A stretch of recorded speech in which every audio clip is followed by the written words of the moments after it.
Olá, eu sou Fernanda Pantaleão Dirschel, advogada e professora universitária de Direito.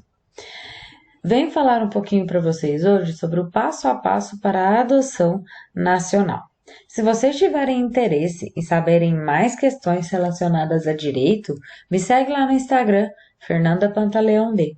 De vez em quando, eu coloco, além de comentários relacionados a decisões, julgados e até a lei, também faço algumas indicações de livros e filmes que, por incrível que pareça, têm relação com o direito e ajuda a gente a entender algumas coisas melhor. Bem, falando então da adoção nacional, do passo a passo. O primeiro passo, quando a gente vai adotar, é que nós vamos ter a decisão. E essa decisão, ela está relacionada com a própria decisão de formação de uma família, né? É quando a gente decide que a gente quer constituir uma família e dar afeto a uma criança ou adolescente. Nesse sentido, quando a gente decide isso, nós temos que levar alguns documentos para o Fórum ou a Vara da Infância e da Juventude na sua cidade ou na sua região. Os documentos são cópias autenticadas do certidão de nascimento ou casamento ou declaração relativa ao período de união estável, cópias da cédula de identidade do CPF, comprovante de renda e de residência, atestados de sanidade física e mental, certidão negativa de distribuição civil e certidão de antecedentes criminais. Todos esses documentos, eles estão elencados lá no Estatuto da Criança e do Adolescente, o nosso famoso ECA. Vocês já devem ter ouvido falar. Mas o estado ou a cidade em que você vai começar esse processo de adoção, ele pode requerer ou solicitar mais documentos, certo? Então, antes de começar a levar os documentos, é importante conferir dentro do local que você mora, da sua residência, quais seriam todos os documentos. Após a entrega dos documentos, ocorrerá a análise desses documentos, né? Os documentos eles serão autuados pelo cartório e remetidos ao Ministério Público. O Ministério Público, caso você não saiba, ele é o fiscal da lei. Ele é responsável para acompanhar e verificar se as decisões, se tudo aquilo que está relacionado com a lei está ocorrendo de acordo com a devida forma, né? Com o devido processo legal. No caso de crianças e adolescentes, existe a promotoria da infância e da juventude. Nesse caso, eles estão ali também para proteger crianças e adolescentes, e por isso é importante que o promotor de justiça observe essa documentação. Inclusive, para dar prosseguimento ao processo, ele pode até requerer mais documentos, né? Os documentos complementares. Após essa análise, então, dos documentos, nós vamos para o próximo passo, que é a avaliação por equipe interprofissional. Essa é uma das fases mais importantes, porque serão avaliados os postulantes, os pretendentes à adoção, por uma equipe técnica multidisciplinar do próprio Poder Judiciário. Nessa fase, busca-se compreender quais são as motivações e expectativas dos candidatos à adoção. Vai verificar a realidade sociofamiliar, fazer uma avaliação, uma criteriosa análise. Por quê? Essa criança ou adolescente que vai ingressar para essa família por meio de uma adoção é um filho, independente de onde, de como esse filho chegou à família, se é um filho por forma biológica ou por adoção, filho é igual de qualquer forma. A Constituição Federal de 88, ele igualou os direitos e deveres relacionados ao filho. Filho é aquele que nós damos afeto, então. Então, não importa se é por adoção ou biológico. Por isso que a equipe inter ou multiprofissional, eles devem verificar que essa família realmente vai dar todo apoio, todo afeto necessário para que o processo de adoção aconteça da melhor forma possível e que essa criança e adolescente façam parte de uma nova família. A quarta possibilidade são os programas, o quarto passo, desculpa, são os programas de preparação. A participação nesses programas é um requisito legal que também está previsto lá no ECA. Na verdade, o passo a passo da adoção nacional, ela está lá no ECA, né, de uma forma às vezes disseminada e com mais explicações relacionadas a questões específicas sobre a adoção. Esse programa de preparação é para dar o efetivo conhecimento em relação a esse processo, tanto do ponto de vista jurídico quanto do ponto de vista psicossocial, para dar uma maior segurança, né, em relação à adoção e também preparar esses postulantes, esses pretendentes, para possíveis dificuldades existentes durante o processo de adoção.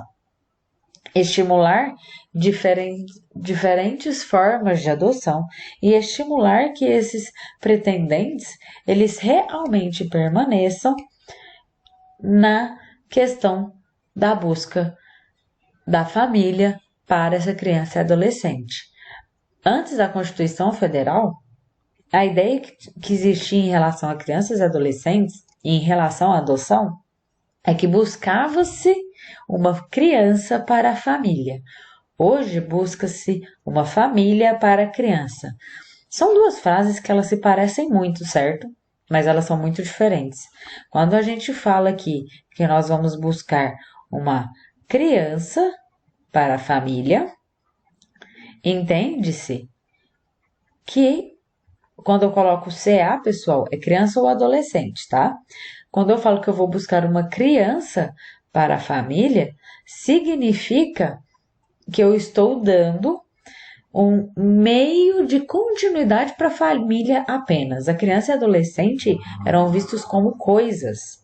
Então, quando eu falo isso, é como se essa criança fosse apenas um método complementar daquela família. Hoje, nós buscamos uma família para a criança. Nós queremos que essa criança e adolescente tenha uma família que dê e retribua todo o afeto necessário para o seu pleno desenvolvimento de vida. Por isso, buscamos uma família, então, para a criança. Depois dessa preparação, nos programas de preparação, haverá uma análise pelo judiciário desse estudo psicossocial, da certificação de participação em programa de preparação, um parecer pelo Ministério Público, serão dadas todas as questões judiciárias possíveis para que ocorra o devido processo legal dentro do judiciário. Após a análise pelo judiciário, haverá a habilitação do postulante à adoção. E essa habilitação, ela tem validade de 3 anos, podendo ser renovada pelo mesmo período.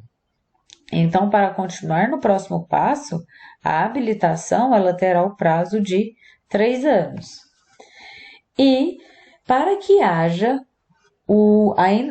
não haja, na verdade, a inativação desse cadastro, para que ele continue ocorrendo, assim que houver a possibilidade de expiração do prazo, deve haver 120 dias antes, o habilitado ele deve procurar a Vara da Infância e da Juventude e solicitar a renovação para que ele continue no cadastro de adoção.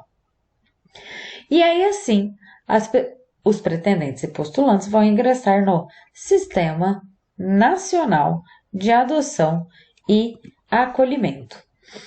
Com esse sistema, será possível que os postulantes sejam recomendados como família para uma criança e adolescente.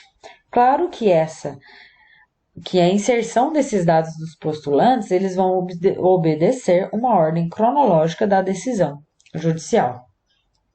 Após ingressar, nós então realizaremos a busca para essa família da criança e do adolescente. E a busca, ela vai se referir a um perfil que corresponda ao que os postulantes ou pretendentes requeiram respeitando sempre a ordem de classificação do cadastro, e será apresentado um histórico de vida da criança e do adolescente ao postulante e será, se houver interesse, permitida a eventual aproximação com ele. O que acontece?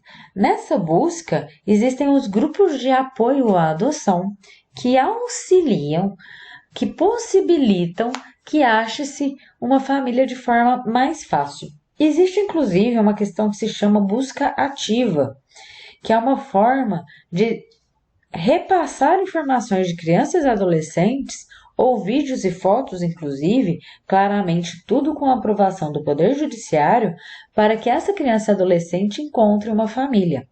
Essa busca ativa, inclusive, que não é essa busca especificamente, é outra busca que eu estou mencionando aqui, mas que existe dentro desse processo, ela vai buscar de uma forma que possibilite que adolescentes ou crianças de difícil colocação.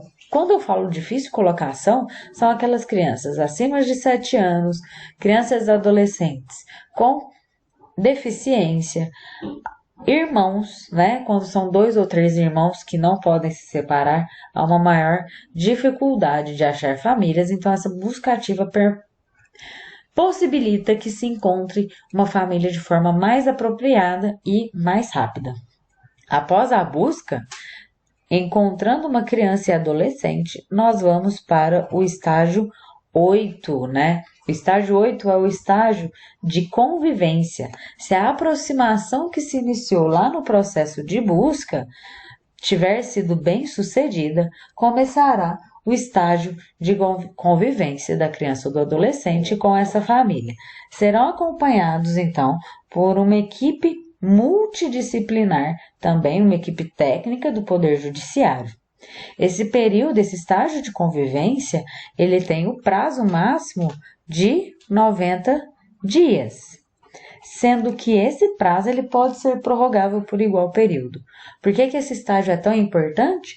Para verificar se a criança e adolescente se adapta a essa família, né? Se há um bom relacionamento, um bom acompanhamento, um bom desenvolvimento. Apesar de ser um prazo curto, é necessário que ele ocorra e ele pode inclusive ser prorrogado para verificar a compatibilidade ali existente, para se evitar qualquer tipo de frustração posterior, principalmente para a criança e para o adolescente. A última fase, o último estágio, então, é a melhor parte da adoção. Vai ser a família, né? Vai ser a partir do momento que a família é formada.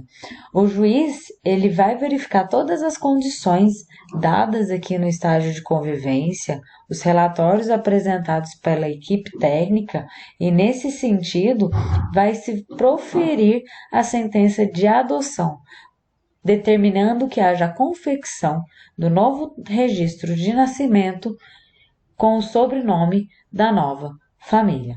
E nesse momento, então, verifica-se que a criança e o adolescente, ele passa, por fim, a ter uma nova família. Espero que tenham gostado desse passo a passo. Fico disponível para qualquer questionamento. Ah, pessoal, só mais um detalhe. O prazo máximo para a conclusão da ação de adoção será de 120 dias, sendo que é possível prorrogar esse prazo uma única vez por igual período, desde que a autoridade judicial fundamente, motive e dê as razões devidas para essa decisão. Lá no site do Conselho Nacional de Justiça você consegue encontrar mais informações sobre a adoção. Espero que tenham gostado. Qualquer questionamento eu fico à disposição.